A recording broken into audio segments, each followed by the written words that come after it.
Hello student, कैसे आप सभी लोग। उम्मीद करता हूं आप सभी अच्छे और स्वस्थ होंगे। तो देखो, आज के इस लेक्चर में हम डिस्कशन करेंगे युग्मन स्थिरांक मतलब कपलिंग कांस्टेंट।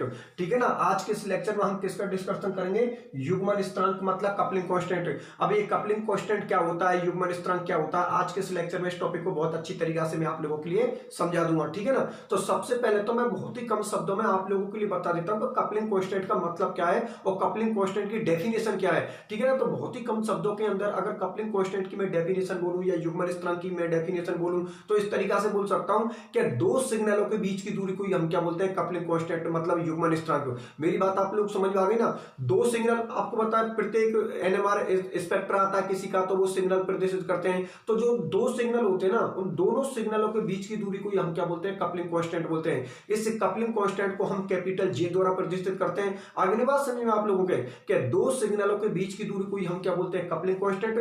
और कपलिंग कांस्टेंट को हम किसके द्वारा प्रदर्शित करते हैं? कैपिटल जे द्वारा प्रदर्शित करते हैं। यहां पर आप लोगों के लिए ग्राफ बना देता हूं। ग्राफ के अंदर मैं आप लोगों के लिए समझा देता हूं कि कपलिंग कांस्टेंट की डेफिनेशन आप किस तरीके से बोलोगे। अगली बात समझिए। तो यहां पर देखो, आप ग्राफ बना रहा हूं। ग्राफ के अंदर कपलिंग कांस्टेंट की डेफिनेशन को बोलेंगे और उसके रेस्पेक्ट में कुछ और बातें भी बोलेंगे। ठीक है। तो पहले तो आप लोग ग्राफ देख लो कि कपलिंग कांस्टेंट का क्या ग्राफ बनेगा। ठीक है ना।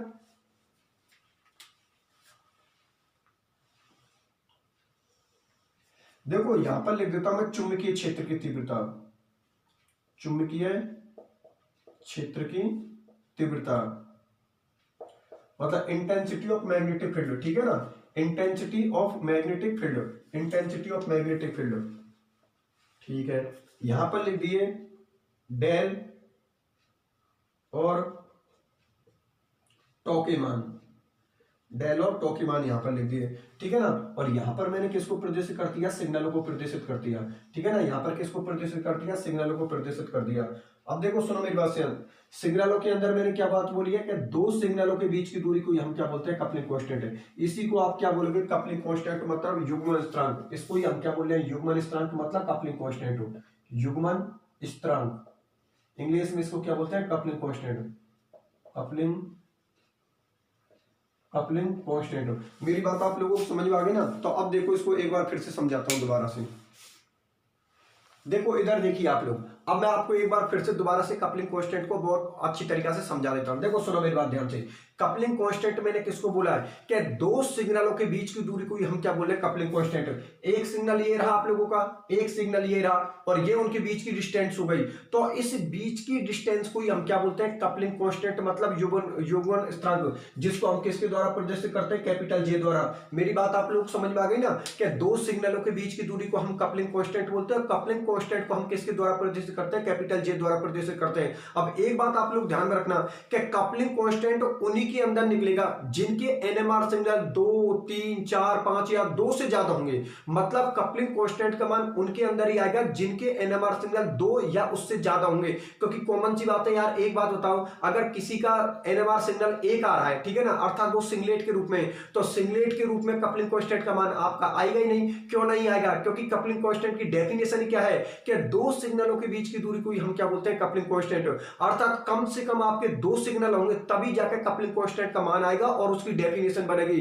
अर्थात जिनके अंदर एक एनएमआर सिग्नल होगा उनके अंदर तो कपलिंग कांस्टेंट की डेफिनेशन ही नहीं बननी है भाई। डेफिनेशन तभी तो बनेगी जब कम से कम आपके पास दो सिग्नल होंगे। अगली बात समझ में। इसका मतलब जिनका एक एनएमआर सिग्नल आता है, अर्थात जो सिंगलेट के रूप में होते हैं, उनके लिए कपलिंग कांस्टेंट का मान नहीं आता। कपलिंग कांस्टेंट का मान उनके लिए ही आता है जिनके लिए कम से कम एनएमआर सिग्नल या एनएमआर पीक है वो 2 या 2 से ज्यादा होंगे। ठीक है ना। जिनके लिए एनएमआर सिग्नल 2 या 2 से ज्यादा होंगे उनके लिए कपलिंग कांस्टेंट का मान आएगा।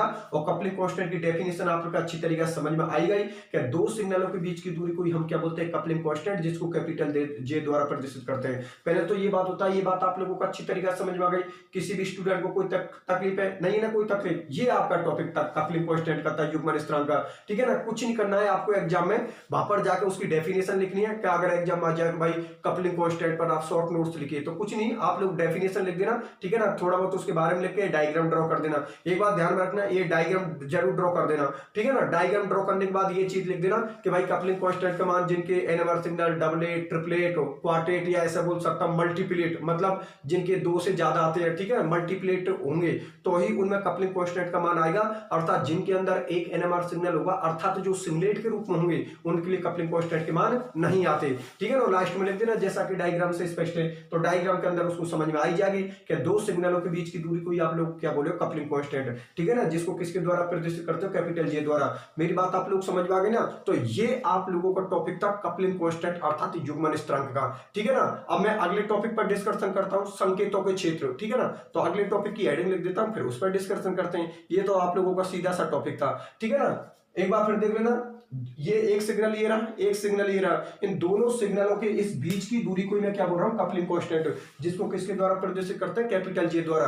कपलिंग कांस्टेंट का मान उनके अंदर ही आता है जिनका एनएमआर सिग्नल 2 या 2 से ज्यादा होते हैं, ठीक है ना। जिनके अंदर एक एनएमआर सिग्नल होता है, अर्थात जो सिंगलेट के रूप में होते हैं, उनके लिए कपलिंग कांस्टेंट का मान नहीं आता, ठीक है ना। क्योंकि कपलिंग कांस्टेंट की डेफिनेशन क्या होती है कि कम से कम कितने एनएमआर सिग्नल होने चाहिए, 2। चलो ठीक है, बहुत अच्छी बात है। अब मैं अगली हेडिंग लिख देता हूं, फिर उस पर डिस्कशन करते हैं। तो देख लो आप लोग उसको भी।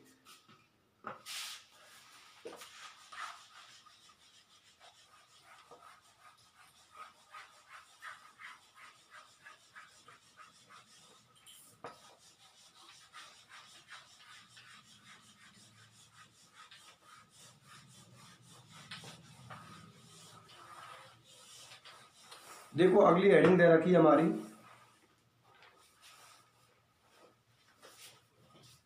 संकेतों के क्षेत्र।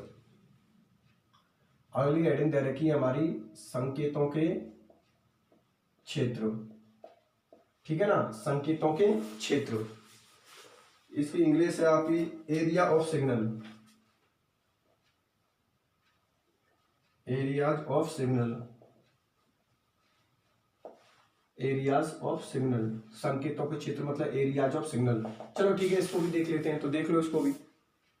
देखो इधर देखो, संकेतों के क्षेत्र के बारे में बात करते हैं, अर्थात हम एरियाज ऑफ सिग्नल के बारे में बात करते हैं, तो ठीक है ना। तो इसमें भी कुछ नहीं है, ज्यादा सिंपल सा प्रोसेस इसका दे रखा है। इसमें ये बात बता रखी है कि माना कि कोई भी मॉलिक्यूल्स हुआ, ठीक है ना, कोई भी मॉलिक्यूल्स हुआ, और कोई भी मॉलिक्यूल्स में अगर सभी प्रोटोनों का वातावरण एटमॉस्फेयर समान है, तो कॉमन सी बात है वो सभी प्रोटोन एक ही टाइप की केमिकल रिएक्शन शो करेंगे। और अगर वो एक ही टाइप की केमिकल रिएक्शन शो करेंगे, तो आप लोग समझ गए होंगे कि उनके अंदर कितना एनएमआर सिग्नल होता है, एक एनएमआर सिग्नल होता है। कहने का मेरा मतलब ये हुआ कि बे मॉलिक्यूल्स जिनके अंदर एक एनएमआर सिग्नल होता है, वो एक ही प्रकार की केमिकल रिएक्शन शो करते हैं, क्योंकि उसके अंदर जितने भी प्रोटॉन होते हैं उनका सबका एटमॉस्फेयर क्या होता है, सेम होता है। तो कॉमन सी बात है वो समान ऊर्जा के अंदर एनर्जी अब्सॉर्प्शन करेंगे, बिल्कुल, क्योंकि सभी प्रोटोनों का अगर एटमॉस्फेयर एक जैसा है तो वो एक ही फील्ड में तो मैग्नेटिक फील्ड को जनरेट करेंगे, एक ही फील्ड में वो एनर्जी ऑब्जर्वेशन करेंगे, और एक ही फील्ड में वो केमिकल रिएक्शन को शो करेंगे, ठीक है ना। क्योंकि इनका कितना एनएमआर सिग्नल होता है, एक। और ये चीज आप लोगों के लिए मैंने पहले से पढ़ा रखी है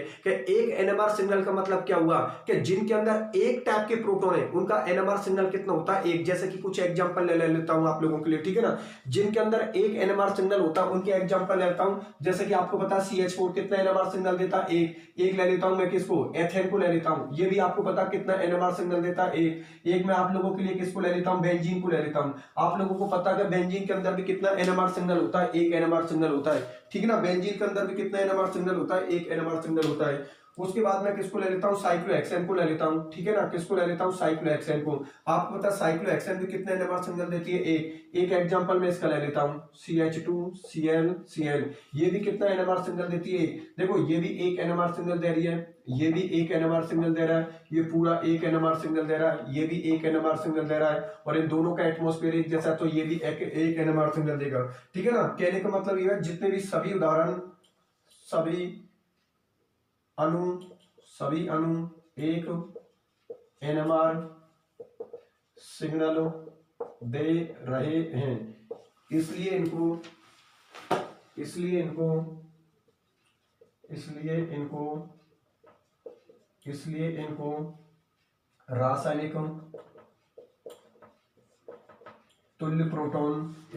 रासायनिक तुल्य प्रोटॉन या रासायनिक शिफ्ट तुल्य प्रोटॉन कहते हैं। इधर देखिए यहाँ पर रासायनिक शिफ्ट तुल्य प्रोटॉन का मतलब है, इंग्लिश मीडियम वाले आप लोग देख लेना, यहाँ पर जो लिखा है ना मैंने कि इनको रासायनिक शिफ्ट तुल्य प्रोटॉन बोलते हैं, इनको इंग्लिश में बोलते हैं केमिकल शिफ्ट इक्विवेलेंट प्रोटॉन। ठीक है ना, एक बार फिर सुन लेना, रासायनिक, में यहाँ पर लिख देता हूं रासायनिक शिफ्ट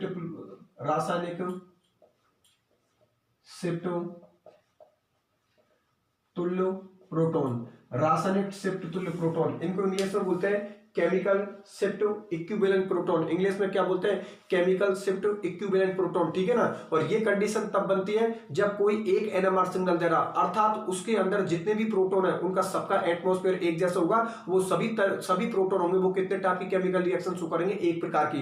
कॉमन सी बात है, अगर वो एक एनएमआर सिग्नल शो कर रहे हैं तो कॉमन सी बात है, आप लोग जानते हो कि सभी प्रोटॉन एक ही तरीका से मैग्नेटिक फील्ड जनरेट करेंगे, एक ही रेंज के अंदर एनर्जी एब्जॉर्प्शन करेंगे और एक ही प्रकार से वो केमिकल रिएक्शन शो करेंगे। ठीक है ना, इसलिए इस प्रकार के प्रोटॉनों को हम क्या बोलते हैं? रासायनिक शिफ्ट तुल्य प्रोटॉन, अर्थात केमिकल शिफ्ट इक्विवेलेंट प्रोटॉन। मेरी बात आप लोग समझ में आ गई ना? तो ये आपके संकेतों का क्षेत्र का एग्जांपल था, मतलब संकेतों का क्षेत्र वाला टॉपिक था।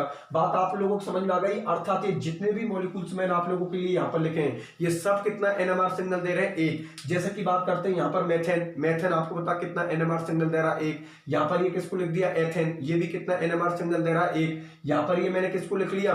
बेंजीन को। आपको पता है बेंजीन भी एक एनएमआर सिग्नल देती है, क्योंकि बेंजीन के अंदर जितने भी हाइड्रोजन एटम होते हैं उनका सबका एटमॉस्फेयर एक जैसा होता है। आपको बताइए किसको बोलते हैं? साइक्लोहेक्सेन बोलते हैं। इसके अंदर भी सब हाइड्रोजन एटमों का एक जैसा एटमॉस्फेयर होता है, इसलिए ये भी एक एनएमआर सिग्नल देता है। और एक मैंने इसका एग्जांपल ले लिया CH2, इधर भी Cl जोड़ दिया, इधर भी Cl जोड़ दिया, तो आपको पता है इसके प्रोटॉन और इसके प्रोटॉनों का एटमॉस्फेयर एक जैसा होगा, क्योंकि आपको पता है इस CH2 से भी Cl जुड़ा हुआ है और इस CH2 से भी Cl जुड़ा हुआ है। तो कॉमन सी बात है, ये जो चार हाइड्रोजन एटम है, ये चार हाइड्रोजन एटम मिलकर कितना एनएमआर सिग्नल देंगे? एक। अर्थात चारों हाइड्रोजन एटमों का एटमॉस्फेयर एक जैसा होगा, एक ही प्रकार की वो केमिकल रिएक्शन शो करेंगे, एक ही रेंज के अंदर वो मैग्नेटिक फील्ड जनरेट करेंगे और एक ही रेंज के अंदर वो एनर्जी अवशोषित करेंगे। ठीक है ना, इसलिए इस प्रकार के प्रोटॉनों को हम क्या बोलते हैं? रासायनिक शिफ्ट प्रोटॉन, मतलब केमिकल शिफ्ट इक्विवेलेंट प्रोटॉन। मेरी बात आप लोग समझ में आ गई ना? तो ये टॉपिक था आप लोगों को संकेतों के क्षेत्र, आकार, एरियाज ऑफ सिग्नल। ठीक है, अब हम डिस्कशन करते हैं एक टॉपिक के बारे में, मैंने आप लोगों से पहले भी डिस्कशन किया था।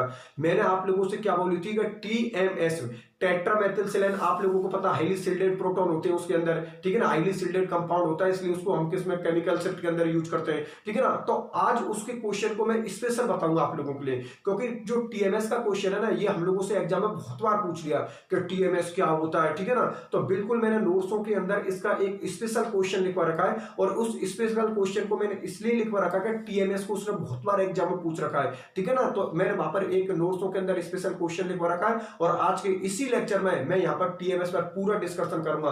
पूरे TMS को एक बार दोबारा से डीपली आप लोगों के लिए जाकर बहुत बढ़िया तरीका से इसको मैं समझाऊंगा। ठीक है ना, तो TMS क्या होता है, TMS की क्या केमिस्ट्री है, अब आज के इस लेक्चर में इसको भी हम क्या कर देंगे? फिनिश कर देंगे। मेरी बात आप लोग समझ में आ गई ना? तो इस पूरे को तो मिटा देता हूं, और अब हम डिस्कशन पे इस पर करेंगे TMS पर, टेट्रामेथिलसिलेन पर, जो कि हाईली सिल्डेड कंपाउंड होता है। ठीक है ना, इसका उपयोग हम केमिकल शिफ्ट में क्यों लेते हैं, वो सारी चीजें मैं समझाऊंगा आप लोगों के लिए। ठीक है, तो देखो करते हैं डिस्कशन TMS पर। इसको तो मिटा देते हैं और डिस्कशन करते हैं TMS पर।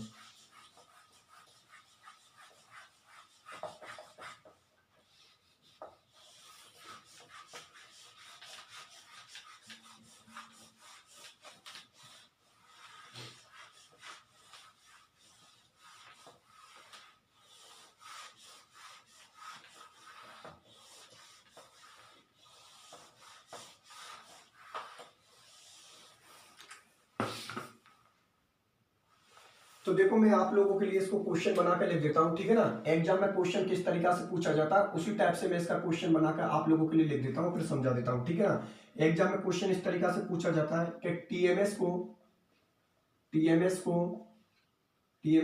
एक संदर्भ मान, मतलब रेफरेंस वैल्यू, TMS को एक संदर्भ मान मतलब रेफरेंस वैल्यू के रूप में, संदर्भ मान के रूप में क्यों प्रयोग किया जाता है, क्यों प्रयोग किया जाता है। ठीक है ना, इस तरीका से भी पूछ सकता है, या फिर इसी क्वेश्चन को वो इस तरीका से भी पूछ सकता है। ठीक है ना, इसी क्वेश्चन को किस तरीका से पूछ सकता है वो कि NMR स्पेक्ट्रोस्कोपी में TMS का क्या महत्व है, क्या महत्व है, टीएमएस का क्या महत्व है, ठीक है ना। एग्जाम में क्वेश्चन आप लोगों से किसी भी एंगल से पूछ सकता है, आप लोगों से इसी क्वेश्चन को टीएमएस को इस तरीके से पूछ सकता है, टीएमएस को एक संदर्भ मान मतलब रेफरेंस वैल्यू के रूप में क्यों प्रयोग किया जाता है, ठीक है ना। फिर या इसी क्वेश्चन को वो किस तरीके से पूछ सकता है कि एनएमआर स्पेक्ट्रोस्कोपी में टीएमएस का क्या महत्व है, ठीक है ना। किसी भी एंगल से आप लोगों से इस क्वेश्चन को पूछ सकता है। मैं आप लोगों के लिए इसका आंसर दे देता हूं, ठीक है ना। पहले तो सबसे पहले तो मैं आप लोगों के लिए टीएमएस का फॉर्मूला लिख के उसकी स्ट्रक्चर बना देता हूं। देखो आपको पता है फॉर्मूला उसका ये होता है SiCH3 का होल 4। यहाँ पर जो सिलिकॉन होता है उससे 4 अपने एल्किल ग्रुप जो होते हैं, एल्किल ग्रुप कौन होता है, मेथिल ग्रुप होता है, ठीक है ना। एल्किल ग्रुप कौन होता है, मेथिल ग्रुप होता है। ये चीज मैंने आप लोगों के लिए पहले भी बता रखी है केमिकल शिफ्ट के अंदर, ठीक है ना। केमिकल शिफ्ट के अंदर किसको समझा रखा है, टीएमएस को वहां पर, ठीक है ना। आप लोग जानते हो कि सिलिकॉन से ज्यादा विद्युतीनता इलेक्ट्रोनेगेटिविटी किसकी होती है, कार्बन की। तो इलेक्ट्रॉन की डायरेक्शन को मैंने इस तरीके से शो कर दिया, ये सभी इलेक्ट्रॉनों की डायरेक्शन किसकी तरफ शिफ्ट कर दी, कार्बन की तरफ शिफ्ट कर दी। देखो ये पूरी इलेक्ट्रॉनों की डायरेक्शन मैंने किसकी तरफ शिफ्ट कर दी, कार्बन की तरफ शिफ्ट कर दी। अब आप लोग इधर देखिए, देखो सुनो ध्यान से समझना, आप लोगों के लिए पूरी चीज को बहुत बढ़िया तरीका से एक्सप्लेन कर देता हूं। इधर देखिए, देखो एग्जाम में टीएमएस का जो क्वेश्चन है इस तरीके से पूछ सकता है वो टीएमएस को एक संदर्भ मान मतलब रेफरेंस वैल्यू के रूप में क्यों प्रयोग किया जाता है, यह आप लोगों को लिखना है, ठीक है ना। या फिर इसी क्वेश्चन को वो किस तरीके से पूछ सकता है कि एनएमआर स्पेक्ट्रोस्कोपी में टीएमएस का क्या महत्व है, ठीक है ना। किसी भी एंगल से क्वेश्चन पूछे आप लोग आराम से बढ़िया तरीका से जवाब दे देना। वैसे तो आप लोगों को पता है कि टीएमएस का उपयोग किसमें करते हैं, ठीक है ना। टीएमएस का तो वैसे तो बहुत सारी चीजों के अंदर यूज करते हैं हम लोग, जो अभी मैं पॉइंटों के अंदर एक एक पॉइंट बताऊंगा आप लोगों के लिए और एक एक पॉइंट को एक्सप्लेन करूंगा।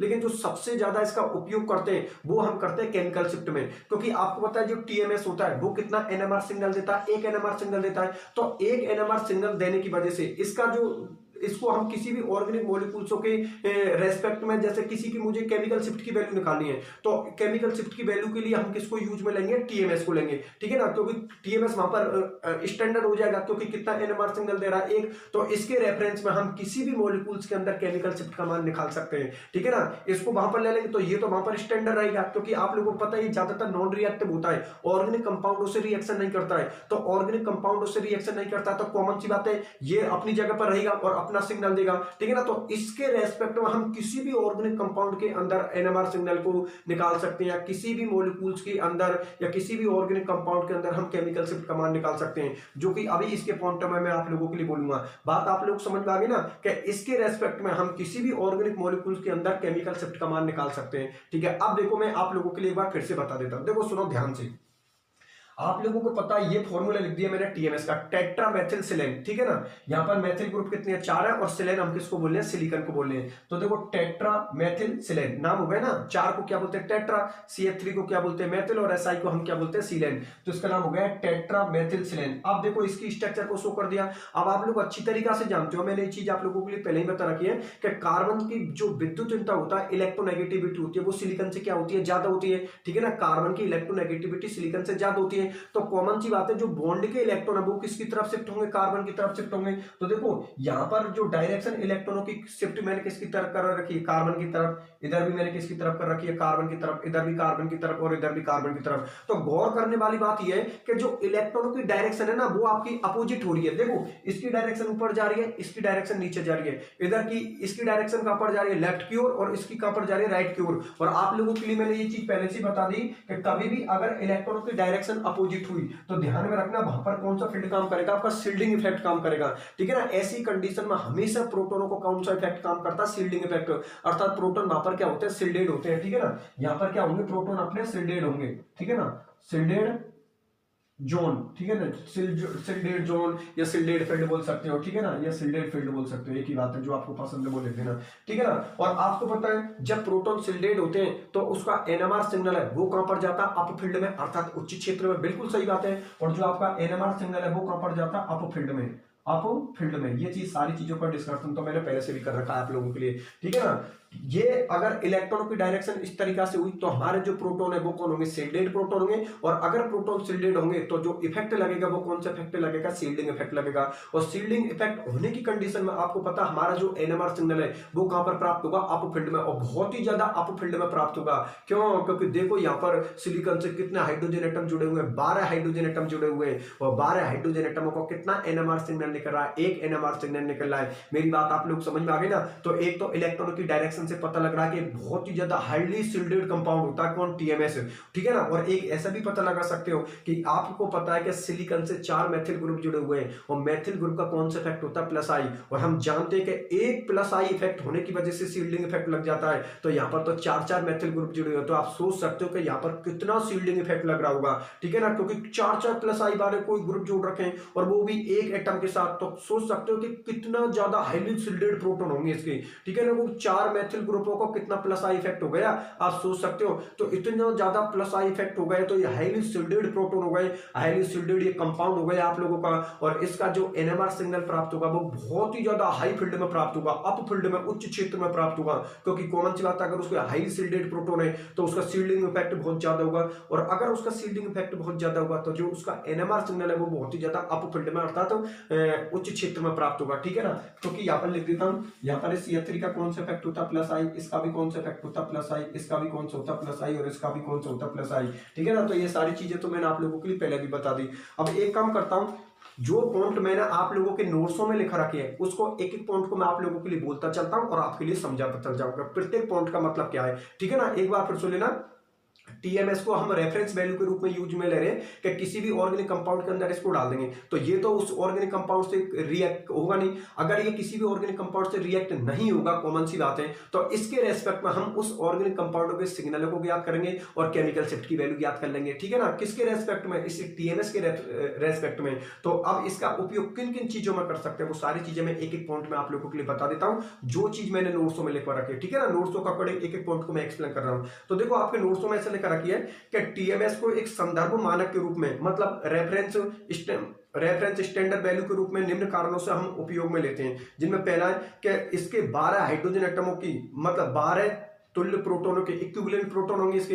भाई 12 के 12 कौन होंगे, इसके इक्विवेलेंट प्रोटोन होंगे, क्योंकि अभी थोड़ी देर पहले इक्विवेलेंट प्रोटोन के बारे में क्या बात बताई थी कि इक्विवेलेंट प्रोटोन हम किनको बोलते हैं कि जिनका एटमॉस्फेयर एक जैसा हो, अर्थात वो सभी प्रोटोन कितना एनएमआर सिग्नल देते हैं, एक एनएमआर सिग्नल। अगर वो सभी प्रोटोन एक एनएमआर सिग्नल देते हैं तो उनको बोलते हैं तुल्य प्रोटोन, इक्विवेलेंट प्रोटोन। बात समझ में आ गई ना कि तुल्य प्रोटोन किसको बोलते हैं, कि अर्थात सभी प्रोटोन एक एनएमआर सिग्नल देते हैं उनको बोलते हैं तुल्य प्रोटोन अर्थात इक्विवेलेंट प्रोटोन, ठीक है ना। तो इसमें लिख रखा है इसके 12 तुल्य प्रोटोनों की उपस्थिति से बहुत ही कम मात्रा में प्रबल सिग्नल प्राप्त होते हैं। बिल्कुल सही बात है, बहुत ही ज्यादा स्ट्रॉन्ग सिग्नल प्राप्त होगा, वो भी अप फील्ड में प्राप्त होगा, इसीलिए हम किसको यूज में लेते हैं, टीएमएस को। ये उसकी क्वालिटी होती है, ठीक है। दूसरा इसमें ले रखा है क्या, ये तो मैंने बता दिया आप लोगों के लिए कि आपको पता है कि यहाँ पर सिलिकॉन की जो विद्युतता वो क्या है, कम है, और कार्बन की विद्युतता क्या है, ज्यादा।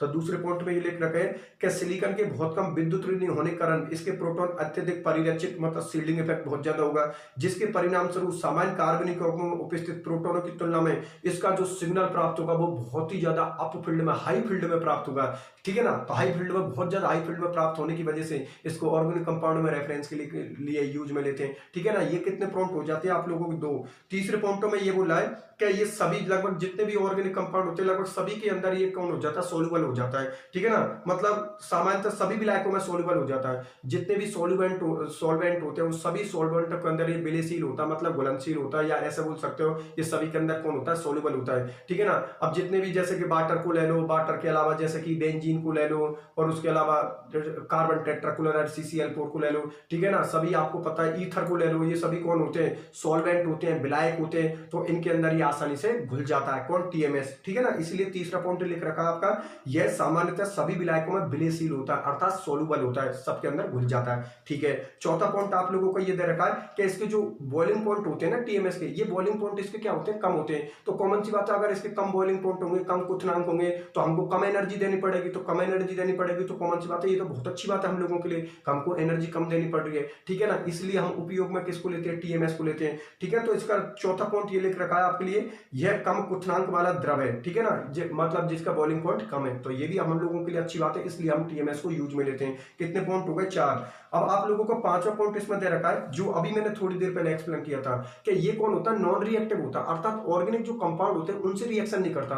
अगर ये ऑर्गेनिक कंपाउंडों से रिएक्शन नहीं करता और उसके अंदर इसको यूज में ले रहे हो तो कॉमन सी बात है ये अपना सिग्नल तो वहां पर शो करेगा और उनके साथ रिएक्शन कर नहीं रहा है, तो उनके लिए मतलब उनके लिए केमिकल शिफ्ट का मान इसकी हेल्प से निकाल सकते हैं, क्योंकि ये तो किसी ऑर्गेनिक कंपाउंड से रिएक्शन कर नहीं रहा है, तो ये तो अपना सिग्नल वहां पर शो करेगा। कितना सिग्नल शो करेगा? एक। और इसके रेस्पेक्ट में उस ऑर्गेनिक कंपाउंड के लिए हम केमिकल शिफ्ट का मान निकाल सकते हैं। बात मेरी आप लोग समझ में आ गई ना? मतलब जिस ऑर्गेनिक कंपाउंड के लिए आप लोगों को केमिकल शिफ्ट का मान निकालना, उसके लिए स्टैंडर्ड मानक के रूप में हम किसको यूज में लेते हैं? टीएमएस को, क्योंकि टीएमएस उस ऑर्गेनिक कंपाउंड से तो रिएक्शन करेगा नहीं, तो इसके रेस्पेक्ट में आप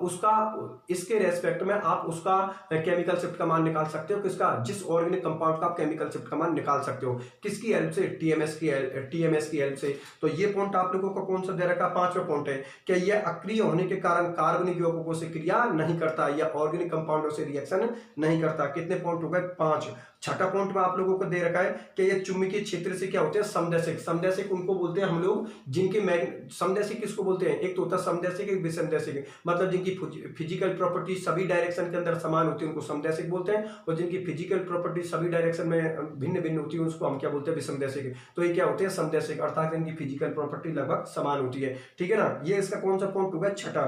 7वां पॉइंट आप लोगों को ये दे रखा है जो मैंने अभी एक्सप्लेन किया था कि इसका जो सिग्नल होगा ना, सिग्नल वो बहुत ही ज्यादा अप फील्ड में प्राप्त होगा। अप फील्ड में इसलिए प्राप्त होगा क्योंकि आप लगा सकते हो कि इसका शील्डिंग इफेक्ट कितना काम कर रहा है। यहां पर इतना शील्डिंग इफेक्ट लग रहा है, तो इतना शील्डिंग इफेक्ट लग रहा है तो कॉमन सी बात है इसका जो एनएमआर सिग्नल प्राप्त होगा वो बहुत ही ज्यादा उच्च क्षेत्र में अर्थात अप फील्ड में प्राप्त होगा। ठीक है ना? तो ये 7 पॉइंट मैंने आप लोगों के नोट्स में लिखवा रखी है। अगर एग्जाम में ये क्वेश्चन आ जाए तो 7 पॉइंट को लिख देना। ठीक है ना? फिर लास्ट में ये हो जाता है। अतः टीएमएस के एनएमआर सिग्नल को संदर्भ मानक के रूप में उपयोग किया जाता है, अर्थात रेफरेंस स्टैंडर्ड के रूप में हम या रेफरेंस वैल्यू के रूप में किसको यूज में लेते हैं? टीएमएस को। ज्यादातर इसको हम किस में लेते हैं? केमिकल शिफ्ट के अंदर। ठीक है ना? किसी भी मॉलिक्यूल्स का, किसी भी ऑर्गेनिक कंपाउंड का अगर हम केमिकल शिफ्ट का मान निकालना चाहते हैं तो उसमें रेफरेंस वैल्यू के रूप में हम किसको यूज में लेते हैं? टीएमएस को, अर्थात टेट्रामेथिलसिलेन को। क्यों यूज में लेते हैं वो सारे पॉइंट आप लोगों के लिए समझा दिए। ठीक है ना? उसकी एक स्पेशल क्वालिटी है। ठीक है ना? और एक चीज और बता देता हूं कि जितने भी मॉलिक्यूल्स होते हैं उनमें सबसे ज्यादा हाईली शिल्डेड जो परिरक्षण प्रभाव होता है, शिल्डिंग इफेक्ट होता है, वो टेट्रामेथिलसिलेन का ही होता है। ठीक है ना? जितने भी अपने ऑर्गेनिक कंपाउंड होते हैं, इनऑर्गेनिक कंपाउंड होते हैं, उनमें सबसे ज्यादा जिसका हाईली शिल्डेड परिरक्षण प्रभाव होगा, शिल्डिंग इफेक्ट होगा, वो किसको होगा? टेट्रामेथिलसिलेन का। ठीक है ना? तो ये भी एक इसकी क्वालिटी है, तो जिसकी वजह से इसका जो एनएमआर सिग्नल है वो बहुत ही ज्यादा उच्च क्षेत्र में अर्थात अप फील्ड में प्राप्त होगा। तो उच्च क्षेत्र में अप फील्ड में प्राप्त हो रहा है। ठीक है ना? तो इसीलिए इसको हम किस में यूज में लेते हैं? टीएमएस के लिए, मतलब टीएमएस को किसके लिए यूज में लेते हैं? मानक वैल्यू के रूप में या संदर्भ मान के रूप में। बात आप लोग समझ में आ गई ना? तो यहां तक किसी भी स्टूडेंट को किसी भी तरीका से कोई प्रॉब्लम नहीं होनी चाहिए। एग्जाम में आप लोगों से इस टाइप से क्वेश्चन पूछे या इस टाइप से क्वेश्चन पूछे, आप लोग आराम से कर देना। नोट्सों के अंदर मैंने सभी पॉइंटों को बहुत बढ़िया तरीका से लिखवा रखा और सभी पॉइंटों को मैंने आप लोगों के लिए समझा दिया कि टीएमएस को हम संदर्भ मान के रूप में या रेफरेंस वैल्यू के रूप में क्यों यूज में लेते हैं। बात आप लोग समझ में आ गई ना? फिर भी किसी स्टूडेंट को किसी टाइप से अगर कोई प्रॉब्लम होती तो आप लोग मेरे से डिस्कशन कर लेना। वैसे तो इसमें कोई डिस्कशन वाली कोई बात नहीं है, सीधे सिंपल से टॉपिक है यार। ठीक है ना? क्योंकि एनएमआर स्पेक्ट्रोस्कोपी की जिसकी जो पहली और दूसरी क्लास थी ना, वहीं से बेसिक क्लियर हो जाता है। जिसके पहली दूसरी और ये पहली दूसरी या तीसरी क्लास समझ में आ गई, उसके बाद तो आपको पता भी सारे टॉपिक सिंपल सिंपल से चल रहे हैं। टीएमएस की ऐसी बात तो नहीं कि आज पहली बार बात हो रही है। टीएमएस का डिस्कशन तो हम पहले भी कर चुके हैं कि क्या टीएमएस होता है, क्या टेट्रामेथिलसिलेन होता है। आपको पहले से भी पता है कि इसका शील्डिंग इफेक्ट बहुत ज्यादा होता है, जिसकी वजह से इसका एनएमआर सिग्नल अप फील्ड में प्राप्त होगा, बहुत ही ज्यादा उच्च क्षेत्र में प्राप्त होगा। ठीक है ना? तो ऐसी बात तो नहीं कि उसको पहली बार फेस कर रहे हो। इससे पहले भी केमिकल शिफ्ट के अंदर मैंने आप लोगों को इसके लिए समझा रखा है। ठीक है ना? और बात आप लोग समझ में आ गई ना कि सबसे ज्यादा इसका उपयोग किसमें करते हैं? केमिकल शिफ्ट के अंदर। केमिकल शिफ्ट के अंदर क्यों करते हैं? क्योंकि रेफरेंस वैल्यू के अंदर आपको पता है ये अपना एक एनएमआर सिग्नल देगा, किसी ऑर्गेनिक कंपाउंड से रिएक्शन कर नहीं रहा है तो कॉमन सी बात है उसके रेस्पेक्ट में, मतलब इसके रेस्पेक्ट में आप किसी ऑर्गेनिक कंपाउंड की केमिकल शिफ्ट का मान ज्ञात करना चाहोगे तो कर सकते हो, बिल्कुल। ठीक है ना? इसके रेस्पेक्ट में आप किसी भी ऑर्गेनिक कंपाउंड के लिए केमिकल शिफ्ट का मान ज्ञात कर सकते हो। ठीक है ना? और जो उसकी क्वालिटी है वो मैंने सारे पॉइंटों में आप लोगों के लिए पॉइंटों में लिखा रखी और समझा दी। ठीक है ना? आराम से नोट्सों में देख लेना, कोई दिक्कत वाली बात नहीं है। नोट्स मेरे साथ साथ बनाते रहना, सारे टॉपिक सिंपल सिंपल से चल रहे हैं। ठीक है? मैं फिर बोल रहा हूँ जितनी भी इसकी बेसिक क्लासेज है वो पहली और दूसरी क्लास है। आप पहली दूसरी क्लासों को बहुत अच्छी तरीके से क्लियर कीजिए। ठीक है ना? वहां से अपने बेसिक को क्लियर कीजिए, वहां से बेसिक क्लियर हुआ तो सारी चीजें जो चल रही है सभी चीज हम लोगों के लिए कौन है? सिंपल। ठीक है ना? और एक चीज मैं आप लोगों से प्रत्येक बार बोल रहा हूँ, हर वीडियो के अंदर बोल रहा हूँ कि एक काम किया करो कि टॉपिक जैसा आपने टेट्रामेथिलसिलेन मेरा टॉपिक पढ़ लिया तो आप लोग ये देखो कि यार टेट्रामेथिलसिलेन का जो टॉपिक पढ़ा है सर ने, या सिग्नलों के क्षेत्र का टॉपिक पढ़ा है, या युग्मन स्थान कपलिंग कपलिंग कांस्टेंट का जो टॉपिक पढ़ाया सर ने, ये एग्जाम में कितनी बार पूछ रखा है। जैसे कि टेट्रामेथिलसिलाइन में बार बार मैं बोल रहा हूँ कि इसको एग्जाम में बहुत बार पूछ रखा है। तो आप लोग देखोगे यार, ये जैसे मैंने 2020 से लेकर 2015 तक की प्रॉब्लम डाल रखे हैं, क्वेश्चन डाल रखे हैं यूनिवर्सिटी के, तो आप ये देखोगे यार 2020 से 2015 तक मतलब इसको कितनी बार एग्जाम में पूछ रखा, जिससे कि आइडिया हो जाएगा हाँ यार वास्तव में क्वेश्चन तो ये इंपॉर्टेंट है। ठीक है ना, मैं फिर बोल रहा हूँ ये क्वेश्चन बहुत ज्यादा इंपॉर्टेंट है आप लोगों के लिए, बहुत बार एग्जाम में पूछ रखा है। और आप लोग लास्ट ईयर के पूरे पेपर देख लेना। वैसे तो आपको पता ही है कि जैसा यूनिट क्लियर होगी तो मैं आप लोगों को क्वेश्चन तो बता ही दूंगा कि भाई 2020 में इसी यूनिट से रिलेटेड ये क्वेश्चन आए, वो सारे क्वेश्चन मैं आप लोगों के लिए बता दूंगा। लेकिन मेरे साथ साथ आप लोग भी देखा करो, ठीक है ना। मैंने क्वेश्चन क्यों डाल रखे, इसीलिए तो मैंने क्वेश्चन डाल रखे कि भाई आप लोग भी देख लिया करो उनको, कहा यार इस तरीका से ये क्वेश्चन आते तो कोई दिक्कत वाली बात नहीं है। इनऑर्गेनिक केमिस्ट्री के आप लोगों ने क्वेश्चन देखे, कितने सिंपल सिंपल क्वेश्चन आते हैं, ठीक है ना। डिपेंड आप पर करता है कि उनको कितना सिंपल बनाते हो आप लोग, ठीक है ना। देखो आप लोग पता, अगर टॉपिक समझ में आ गए तो सभी टॉपिक सीधे होते हैं, और अगर टॉपिक समझ में नहीं आया तो सभी टॉपिक टफ होते हैं। ये सारी चीजों को तो आप अच्छी तरीके से जानते हो, ठीक है ना। तो हमारे लिए तो सारे टॉपिक सिंपल है, क्योंकि इनऑर्गेनिक केमिस्ट्री हमारी बहुत अच्छी तरीके से हुई है, कोई दिक्कत वाली बात नहीं है। अब ऑर्गेनिक केमिस्ट्री चलिए, इसको भी बहुत अच्छी तरीके से कर लेंगे। फिर फिजिकल केमिस्ट्री को आराम से, कोई दिक्कत वाली बात नहीं है, हमारा तो वैसे भी अच्छा स्कोर होगा, तो इसकी टेंशन तो आप बिल्कुल मत करो। आप तो ये बस पढ़ाई करते रहो, बहुत अच्छी तरीके से पढ़ाई करते रहो। पढ़ाई इस तरीका से करो कि केमिस्ट्री का जो रिजल्ट है ना, मतलब ऐसा रिजल्ट आए कि मैं एक बार देखते ही खुश हो जाऊं कि हाँ यार वास्तव में रिजल्ट तो दिया है स्टूडेंटों ने, ठीक है ना। तो रिजल्ट ऐसा दे दो कि खुश कर दो। अब वो आप पर डिपेंड करता है आप कितना खुश करते हो, ठीक है ना। जितनी आप लोगों से मेहनत हो उतनी मेहनत कीजिए, ठीक है ना, और रिजल्ट एक अच्छा दीजिए। चलो ठीक है, फिर नोट्स तो आप साथ साथ बना ही रहे हैं, अच्छी बात है। ठीक है, फिर मिलते हैं अगले लेक्चर में, अपना ख्याल रखना।